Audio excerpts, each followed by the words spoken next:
Mga kababayan, isang di kapanipaniwalang pangyayari ang naganap. Para sa mabatang mananakbong taga-Kenya na namumuhay sa halagang 50 piso kada araw sa isang lugar. Nawalang kuryente at tubig ang kanilang buhay ay tuluyang nagbago sa sandaling sila'y napilitang mag-emergency landing sa Pilipinas dahil sa isang malakas na bagyo. Ito ang kanilang kwento. Talaga bang nasa isang planeta lang tayo? Ito ang unang mga salitang binitiwan ng 16 taong gulang na mananakbong si Joseph Kipchoge, pagtapak niya sa Ninoy Aquino International Airport. Alam niyo ba 15 atleta mula sa Kibera, ang pinakamalaking slum sa Nairobi na sanay tumakbo ng nakayapak? Ay nagsimulang magsabing ang gaganitong salita sa loop lamang ng 48 oras nila sa Pilipinas. Sana maging ganito rin ang bansa namin balang araw. Gusto kong mag-aral dito. Ayoko nang bumalik.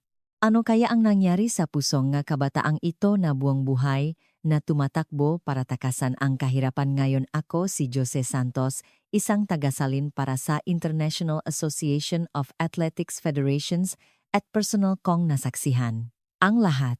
Ibabahagi ko sa inyo ang 48 oras na tala na hindi ninyo mapipigilang luhaan.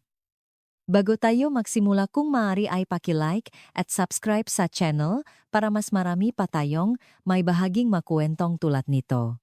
10 taon na akong nagtatrabaho bilang tagasalin at coordinator sa International Association of Athletics Federations. Ang trabaho ko ay suportahan ang mapangarap ngang magabatang atleta mula sa iba't ibang panig ng mundo, ngunit ang naranasan ko noong Oktubre ngang nakaraang taon ay tuluyang nakpabago sa aking pananaw sa buhay. Noong araw na iyon, nakatakda akong sumalubong sa isang grupo nga espesyal na kabataan sa Naya 15 atleta mula sa Kibera, isang malawak na slum sa Kenya. Sila ay inimbitahan sa isang International Youth Marathon sa Seoul, South Korea. Ngunit dinala sila ng tadhana sa isang lugar na hindi nila inaasahan. Ang Kibera Slum ay ang pinakamalaki sa silangang Afrika. 1 milyong tao ang nagsisiksikan sa isang maliit na lupain. Karamihan sa mga kabahayan ay walang kuryente o malinis na tubig. Isang palikuran ang pinaghahatian ng 100 pamilya at isa lamang sa bawat 3 bata ang nakakapag-aral. Sa ganitong kalagayan, ang tanging pag-asa na nakita ng gabatang ito ay ang pagtakbo. Sa mapuputik na daan sila nagsanay at hinasa ang kanilang talento. Ang pinakamatanda sa kanila, si Samuel Wachira, 19 na taong gulang, ay nagtatrabaho bilang tagalinis ang sapatos sa kalsada mula pa nung siya ay 7 taong gulang para suportahan ang kanyang pamilya. Ang kanyang ina ay may sakit at hindi makapagtrabaho, kaya't kailangan niyang alagaan ang 5 niyang nakababatang kapatid. Nagsimula siyang tumakbo dahil sa araw-araw na paglalakad at pagtakbo sa 10 kilometrong distansya mula bahay papuntang eskwelahan. Isang volunteer coach ang nakadiskubre sa kanyang talento. Sa edad na 16, unang beses siyang nakasuot ng sapatos na pantakbo para sa isang karera at nagwagi ng 2 pwesto sa Kenya Youth Championship. Ang pinakabata, si David Ruto, ay 16 na taong gulang. Ang kanyang pamilya ay nabubuhay sa 50 piso kada araw. Walang trabaho ang kanyang ama at ang kanyang ina ay nagtitinda ng gulay. Ngunit sapat lamang ang kanilang kita para sa isang beses na pagkain sa isang araw. Habang nag-aral si David, ay nagtatrabaho bilang tagahatid ng diaryo tuwing hapon. Araw-araw mula alas 5 ng umaga, 2 oras siyang tumatakbo. Palagi siyang nakayapak sa sementadong kalsada, kaya't ang kanyang mapaa ay laging sugatan. Ngunit hindi siya tumigil. Tanging sa pagtakbo lamang niya nakakalimutan ang mapait na katotohanan ng kahirapan. Ang 15 kabataang ito ay napili para sa isang espesyal na proyekto ng Kenya Athletics Federation. Ito ay isang makabagong programa na naglalayong bigyan ng karanasan sa ibang bansa ang mga mahuhusay na atleta mula sa mga slum. Ang kompetisyon sa South Korea ang sanay una nilang karanasan sa labas ng bansa, unang beses din nilang kumuha ng pasaporte at sumakay ng eroplano. Sa araw ng kanilang pag-alis sa Jomo Kenyatta International Airport, sa Nairobi sinabi sa akin ng kanilang volunteer coach na si Michael Chege na ang nga mata nga bata ay kumikinang sa pag-asa. Ngunit kasabay nito hindi nila may tago ang kabasa, pagtahak sa isang mundong hindi nila kilala. Karamihan sa kanila ay hindi pa nakakalabas ang slum at ilang, beses pa lamang nakapunta sa sentro ng lungsod. Ang eroplano ay umalis mula Nairobi dumaan sa Dubai at patungo sa ng Seoul. Ngunit habang papalapit sa Korean Peninsula, isang malakas na bagyo ang bumabalot sa buong rehiyon.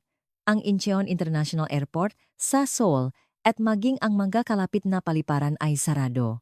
Nadeklara ng emergency ang piloto at nakpasya na lumapag sa pinakamalapit na ligtas na paliparan, ang Ninoy Aquino International Airport sa Maynila. Nang ipaliwanag ang sitwasyon, sa pamamagitan ng in-flight announcement, naguluhan ang mga bata. Marami sa kanila ang hindi tiyak kung nasaan ang Pilipinas. Ikinuwento sa akin ni Samuel Calaunan na puno siya na pag-alala. Nangamba siya na masayang lang ang kanilang pinakahihintay na competition sa South Korea. Ngunit sa sandaling iyon walang sinuman ang nakaisip na ang hindi inaasahang pangyayaring ito ang lubos na magpapabago sa kanilang buhay. Alas 11 ng gabi nang mag-emergency landing ang eroplano sa Naya. Nakatanggap akong agarang tawag at dali-daling pumunta sa airport. Habang hinihintay ko sila sa immigration gate na bigla, ako sa ekspresyon ng mabatang unang lumabas. Hindi takot o pakalito kundi purong pakamangha. Ito po ba ang airport ito ang unang sinabi? Sa akin ni David na 16 na taong gulang. Ang kanyang mga mata ay nakatutok sa naglalakihang mga salaming bintana at maningning na ilaw ng terminal. Lubos siyang humanga sa laki at kalinisan nito na malayong-malayo sa airport ng Nairobi. Nang mapansin ni Joseph ang kintap ng sahik akma niyang huhubarin ang kanyang sapatos para maglakad nang nakayapa. Ayaw daw niyang madumihan ang napakagandang sahig. Habang ginagabayan ko sila papunta sa immigration unang beses, nilang naranasan ang moving walk o walkalator. Maingat na itinaas ni Samuel ang kanyang paa at nang maramdamang gumagalaw ang sahi na pasigaw siya mahikaganon din ang reaksyon ng iba at sila inakapit-bisi habang maingat na sumusulong. Sa immigration humanga sila sa nga opisyal. Nang malaman nilang sila, ay mga kabataan mula sa Kenya magalang silang kinausap sa Ingles at nagpakita ngang pangunawa sa kanilang sitwasyon. Ang karaniwang komplikadong proseso ay ginawang simple dahil sa makataong konsiderasyon. Lalo silang namangha na kahit hating gabi na may mga cleaning staff paring patuloy na nagtatrabaho. Sa baggage claim area hindi sila makapaniwala sa automated system. Ang pangalan ng flight ay nasa malaking screen at real-time na makikita ang status ng kanilang nga bagahe. Computer po ba ang kumokontrol sa lahat ng ito manghang tanong ni Samuel? Sa slum na walang kuryente ang ganitong sistema ay tila isang mahika. Sa pagsakay sa bus papuntang hotel lahat sila ay natulala sa tanawin ng gabi sa labas ng bintana. Ang hanay nga nagtataasang gusali sa kahabaan ng expressway ang mayos na kalsada ang disiplinadong daloy ng nga sasakyan at higit sa lahat. Ang hindi mabilang na mga ilaw poste na nagbibigay liwanag sa daan. Para pong nga bituin na bumagsak sa lupa, bulong ni David.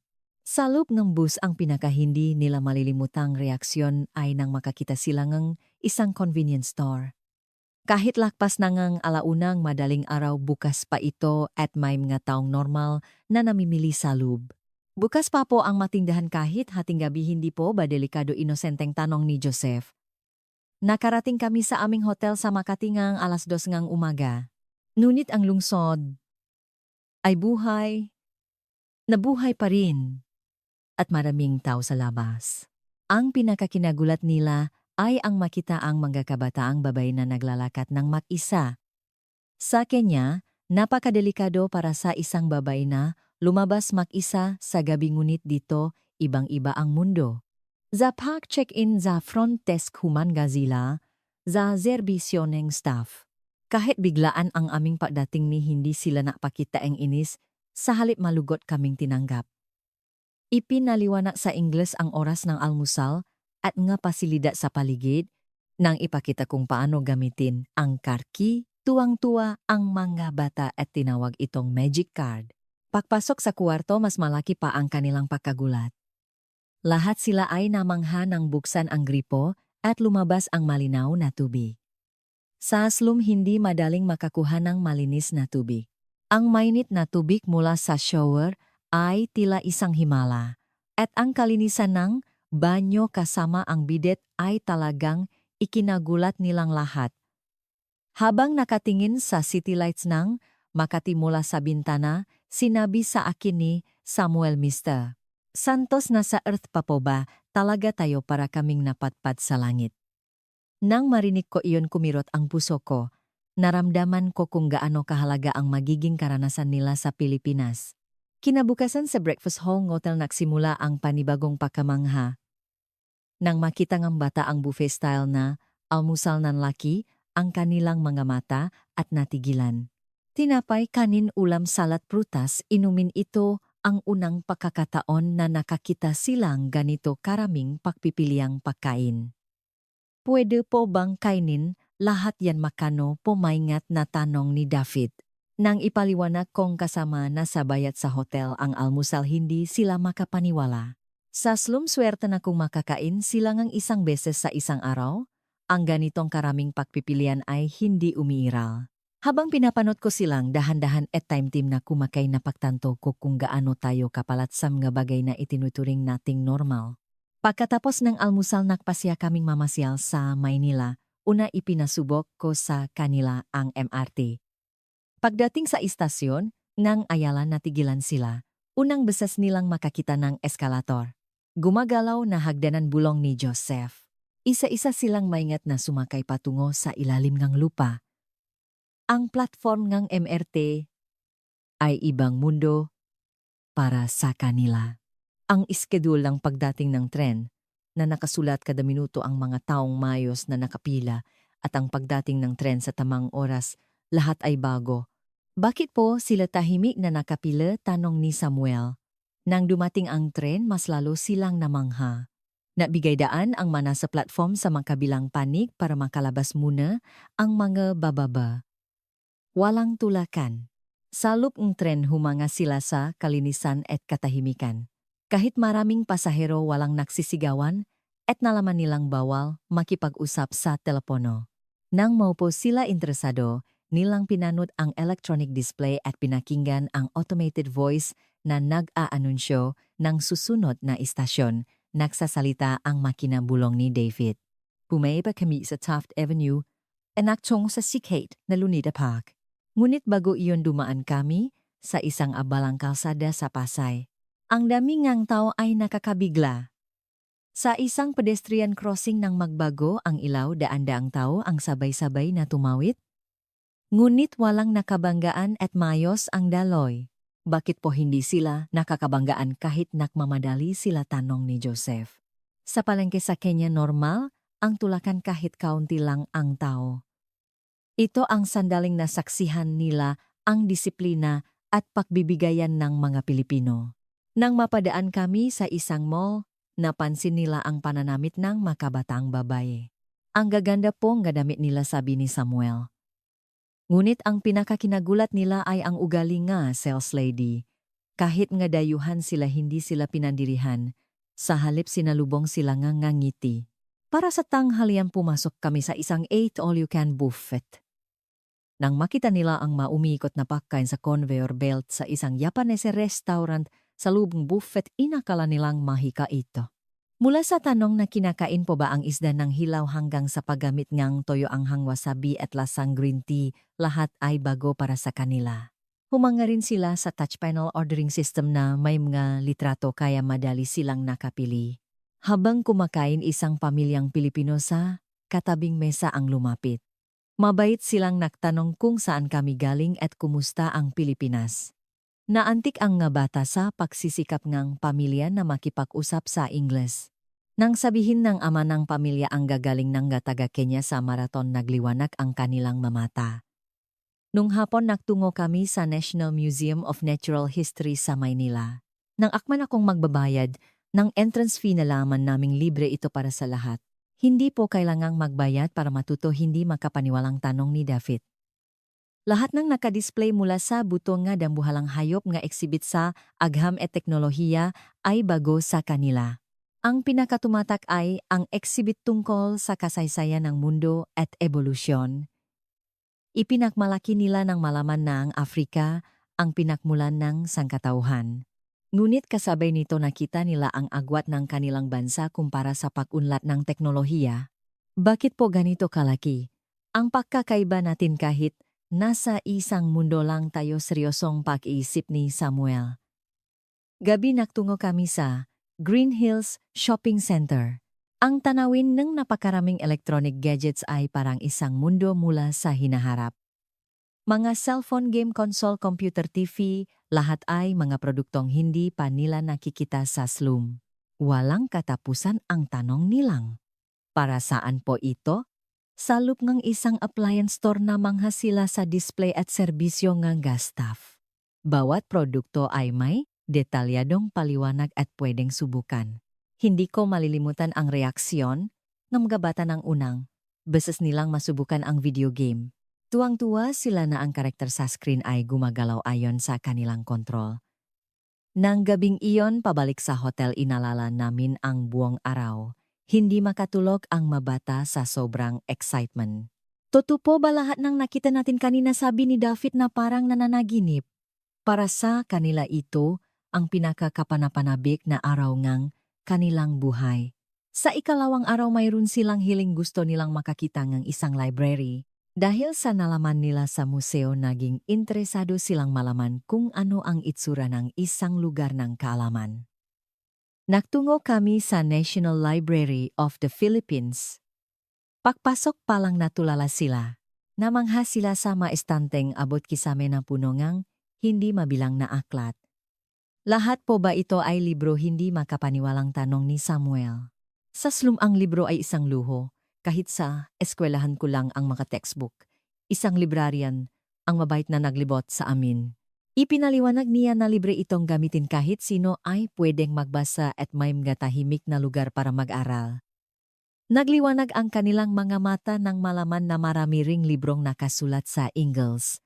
Ginamit nila ang computer search system para hanapin ang nga libro tungkol sa Kenya. Naantik sila na mayroong maraming libro tungkol sa kanilang bansa sa Pilipinas.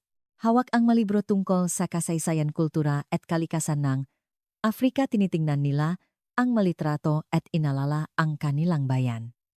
Ang libreng internet ay isa ring malaking sorpresa. Sa slum mahal ang pagpunta sa internet cafe. Dito kahit sino ay malayang makakuhang impormasyon, hindi po pala kailangan ng pera para sa kaalaman, sabi ni Joseph. Hapon napagpasyahan naming tumakbo sa paligid ng Luneta Park. Sa wakas isang aktibidad sa kanilang larangan. Habang tumatakbo marami kaming nakasalubong na mga Pinoy runner. Humanga sila na iba't ibang edad at propesyon, angga taong tumatakbo para sa kalusugan. Naging interesado rin ang Pinoy runner sa kanila. Taga Kenya kayo, ang gagaling ninyo, sabi ngang ilan, at may mga sumabay pa sa kanila sa pagtakbo. Kahit hindi makaintindihan sa salita na karon, sila ngang koneksyon sa pamamagitan ng pagtakbo. Pagkatapos nagbahagi sila ng sports drinks at nagkaroon ng mga bagong kaibigan. Nung gabing iyon, isang hindi inaasahang pangyayari ang naganap. Biglang sumama ang pakiramdam ni Samuel. Mataas ang kanyang lagnat at sumasakit ang tiyan. Malinaw na kailangan siyang dalhin sa ospital. Agad akong tumawag sa 911. Isang operator na marunong mag-Ingles ang sumagot. Dumating ang ambulansya sa loob ng 10 minuto. Ang mga paramedic, kahit dayuhan ang pasyente, ay naging propesyonal. Kinausap nila si Samuel sa simpleng Ingles para pakalmahin siya. Kumpleto sa modernong kagamitan ang ambulansya. Pagdating sa emergency room ng isang malaking ospital sa Maynila agad kaming tinulungan ng International Patient Department. Isang staff na matatas mag-Ingles ang nagsilbing tagazalin. Para maipsan ang kabuni, Samuel sinikap nilang intindihin ang kultura at pagkain sa Kenya. Ang resulta ng pagsusuri mild food poisoning dahil sa mga pagkaing hindi niya nakasanayan. Binigyan siya nga tamang gamot at sinabing gagaling siya matapos ang isang araw na pahinga. Huwag kang mag-alala, bukas magaling ka na, sabi ng doktor. Ipinaliwanag din nila ng detalyado kung paano magagamit ang kanyang travel insurance. Humanga rin ang ibang mga bata sa serbisyo ng ospital. Nagulat sila na kahit dayuhan, nakatanggap sila nga ganito kabait at kahusay na serbisyo. Sa ospital sa Kenya kung wala kang pera hindi ka gagamutin, paghahambing ni David. Kinabukasan magaling na si Samuel. Naging mabisa ang gamot. Sa aming huling araw nagpasya kaming bisitahin ang isang mataas na gusali sa Makati. Ang tanawin mula sa taas ay isang karanasang hinding-hindi nila malilimutan. Lahat sila ay napahanga sa siyudad ng Maynila mula sa itaas. Ang walang katapusang magusalimayos na kalsada at mayayabong na parkanasaksihan nila ang isang planadong siyudad. Gawa po ba ito lahat ng taubulong ni Joseph? Sa souvenir shop tiningnan nila ang mga tradisyonal na produktong Pilipino. Humanga sila sa kalidad at pakakagawa at ilan sa kanila ay bumili ng pasalubong para sa kanilang pamilya. Bago rin sa kanila ang maingat na pagbabalot ng nga tinder. Hapon na at oras nang bumalik sa Naya. Ayaw pa sanang umalis ng nga bata.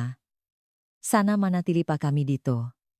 Gusto kong ipakita ang Pilipinas. Sa pamilya ko ang manaririnig kong sabi nila.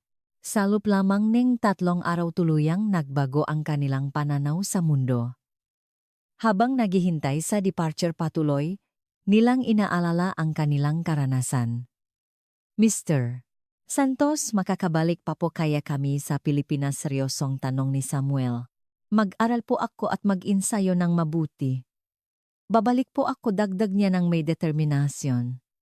Bago sila sumakay sa eroplano sinabi sa akin ni David, sa loob ng 3 araw nagbago ang layunin ko sa buhay. Hindi na lang tumakbo ng mabilis kundi mag-aral din para balang araw makapagtayo ako ngang isang bansang tulad ng Pilipinas sa Kenya. Nang marinig ko iyon hindi ko napigilang maantik. Pagbalik sa Kenya masigasik na ikinuwento nga bata ang kanilang karanasan sa Pilipinas sa kanilang pamilya, kaibigan at komunidad. Kahit sa bahay na walang kuryente gumagamit sila ng solar panel para i-charge ang kanilang nga telepono at paulit-ulit na ipinakita ang nga litrato at video. Nagulat ang ina ni Samuel sa pagbabago ng anak. Iba na ang kislap sa mga mata ng anak ko. Puno ito ng pag-asa, sabi niya sa volunteer coach.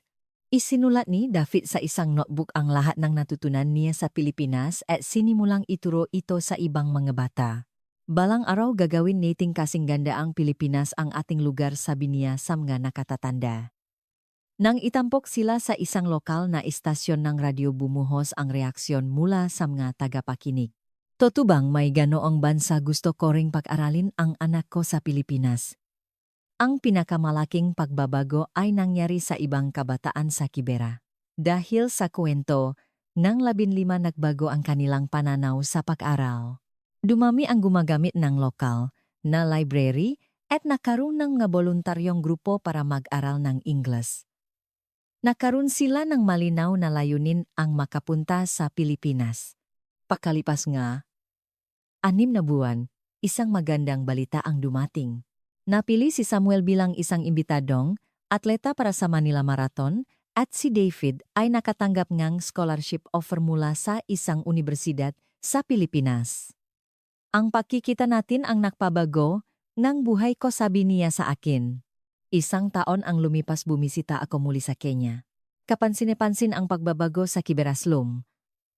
Dumami ang mga pamilyang nagpapanatili ng kalinisan at tumaas ang bilang ng mga batang pumapasok sa eskwela. Sa isang lokal na paaralan ang 15 atleta ay nagsisilbing mga guro, nagbabahagi mga kwento tungkol sa Pilipinas. Iyon ay isang lupangam nga pangarap. Pero kung magsusumikap tayo kaya rin nating makarating doon, sabi nila sa mabata na labis kong ikinatuwa. Sinabi sa akin ni Coach Michael Chege, ang pinakamahalaga ay nakaroon silang ng pag-asa. Dahil mayroon silang konkretong layunin. Ang Pilipinas, ang kanilang dedikasyon ay hindi matatawaran. Ngayon lahat ng 15 iyon ay patuloy na nagsusumikap. 5 ang nakapag-aral sa mga universidad sa Pilipinas, 3 ang nanalongeng medalya sa mga international competition at ang natitirang 7 ay nagsisilbing nga leader sa kanilang komunidad. Ako mismo ay malaki ang ipinagbago dahil sa karanasang ito. Muli kong napaktanto ang kabutihan ng ating bansa na dati binabalewala ko at naramdaman ko ang responsibilidad na ibahagi ito sa mundo. Ngayon nagtatrabaho ako bilang koordinator para sa training program sa Pilipinas para sa batang atleta mula sa maumunlad na bansa. Isang bagyo ang nagdulot ng isang hindi inaasahang pagkikita. Hanggang ngayon regular kaming nag-usap ng bata. Hindi po namin malilimutan ang nga natutunan namin sa Pilipinas, balang araw susuklian po namin ang kabutihan ninyo. Sa tuwing nababasa ko ang nga salitang iyon, nararamdaman ko ang kahalagahan ng aking trabaho. Ang kadakilaan ka Pilipinas ay hindi lamang nasa modernong teknolohiya o material na yaman. Ito ay nasa pakikipagkapwa-tao sa kultura ng pagiging mayo sa pagpapahalaga sa edukasyon at sa pusong handang tumulong sa nangangailangan. Ang halagang ito ang tunay na sukatan yaman ng isang bansa. Isang kwentong nagsimula sa hindi inaasahang pagkakataon ang nakapagpabago sa buhay ng napakaraming tao. Patuloy akong maniniwala sa potensyal ng ating bansang Pilipinas at sa walang hanggang potensyal ng makabataan. Hanggang dito na lang ang kwento natin ngayon. Ang 48 oras na karanasan ng magabatang taga-Kenya na nagpabago sa kanilang buhay matapos mapatpat sa Pilipinas. Ano ang masasabi ninyo? Mag-iwan po ngang komento para sa magabidang ating kwento. Kung nagustuhan ninyo ito, paki-like at subscribe po. Maraming salamat sa panonood.